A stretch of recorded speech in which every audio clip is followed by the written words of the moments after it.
Hello, my name is Craig Dawson and this is my presentation for the HND Software Development Graded Unit. So what I've built is a MERN-stack application which is built using 4 separate technologies: MongoDB, Express.js, React.js and Node.js. So everything's based on JavaScript. So what we can see here is the login page for the application, and we've got a help page and a login button. So what the application was designed for was farmers, so that they can record their data for their animals and also for any machinery that they have on the farm. So the application runs on a backend database using MongoDB Atlas Cloud Database. So we can see here on the left hand side here we've got the database collections for the animals and for the farm vehicles. So if we look at the commercial cattle, for instance, we can see that each document in the database contains the data for each individual animal. So for commercial cattle, we can see that we've got a passport number, date of birth, sex, breed and birth weight. So in the UK, cattle passports are 14 characters long and they begin with a UK prefix. So you can see there's a number of commercial animals in the database. You can compare that to the data that's held for the pedigree cattle. So we can see there's a bit more data held for those, which is quite common. Pedigree cattle tend to be given names that we can see here, and we also record the passport numbers of the sire and the dam of each pedigree animal, which is quite important for maintaining pedigrees within pedigree herds. So if we head back to the application itself, so on the first page here we have a help button which opens up the iFIMS help page. So this is designed to guide the user through the application, and there's also included a number of quick links here that will drop the user to any page that they want to go directly to if they're having trouble locating through the application. So if we hit the login button, it drops us into the iFIMS home page. So the logout button does what it says. So we drop back out to the login page, so go back in again. Again, the help page is exactly the same as on the login page.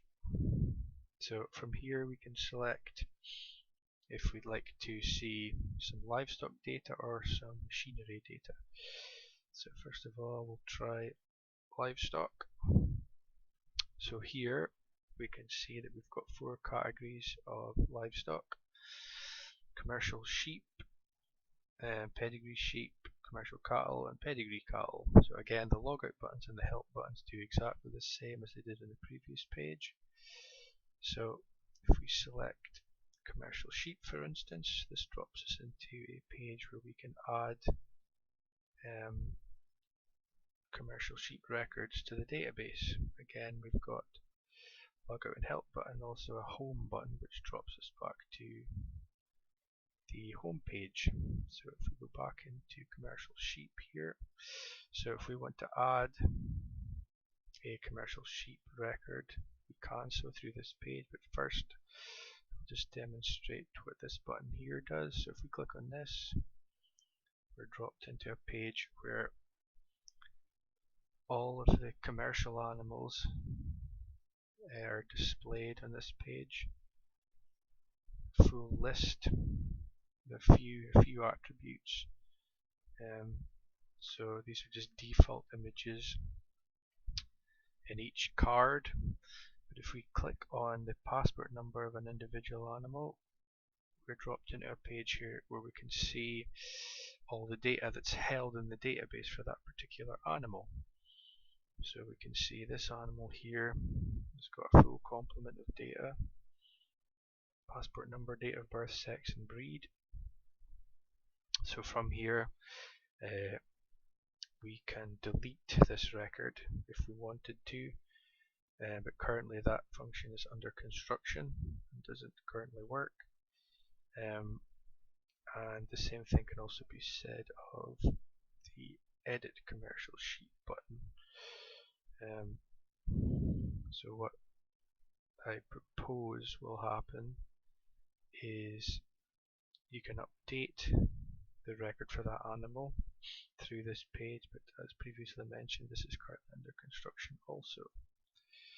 So if we just head back to the full list page and say we want to add a new animal, so we can add a sheep passport number.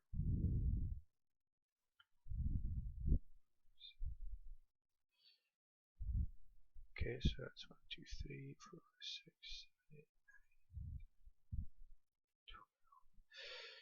12. Okay, so passport numbers for sheep also need to be 14 digits in length, beginning with the UK prefix.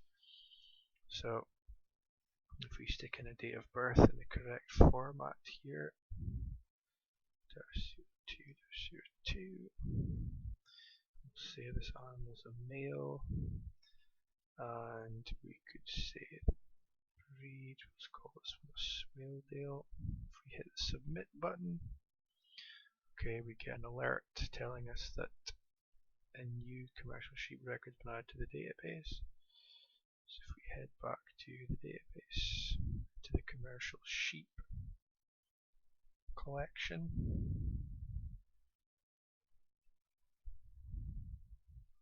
we can see that the record has been created in the database.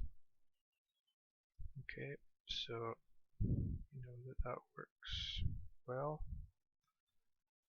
So what we can then do, if we drop back to the iFIMS home page, we can head into the machinery page. So again, if we click here, this drops us into our page where we can see a full list of the number of vehicles that the farm currently has. Again, if we click on this link here through the manufacturer, we can get the individual data for that specific vehicle. And again, as per the livestock, the delete and update buttons are currently under construction. So if we drop back, try to add a new farm vehicle, we'll say this could be a Massey Ferguson, insurance policy number, insurance policy vendor, mutual, and we'll say this one is a large tractor, model number could be T7315. Okay, so we get an alert telling us that our record has been successfully added to the database. So if we head into farm vehicles, okay, and we can see the records being created here in the database. And again, if we head back to the application, and then back into livestock, this time we'll try commercial cattle. Okay, so if we try to put in a passport number that is, in fact, should check for blank fields initially. Okay, so we get an alert message telling us that all fields need to be filled in and the date of birth not in the correct format, which is correct. So if we put in a passport number that's not correct, we can say this animal's a Charolais, the birth weight. Okay, so we're met with an error message telling us that the passport number is not in the correct format, which we know. Okay, so this time we can try to add some wrong data for the date. Okay, so it doesn't allow us to add that in, which is what we want. So if we put in a correct date of birth this time we'll say that the sex of the animal. Okay, so we get another error message there telling us that that's not correct. Okay, so if we try to add a breed, say we could put in thoroughbred as a breed of horse and not cattle. Okay, so that's telling us the breed's not correct, which is precisely what we want. Okay, so if we put Charlie's back in here, try to add some text in here for the birth weight, which should be decimal. Okay, so that's not correct either. So if we say give it a decimal value, okay, so if we go into commercial cattle on the database,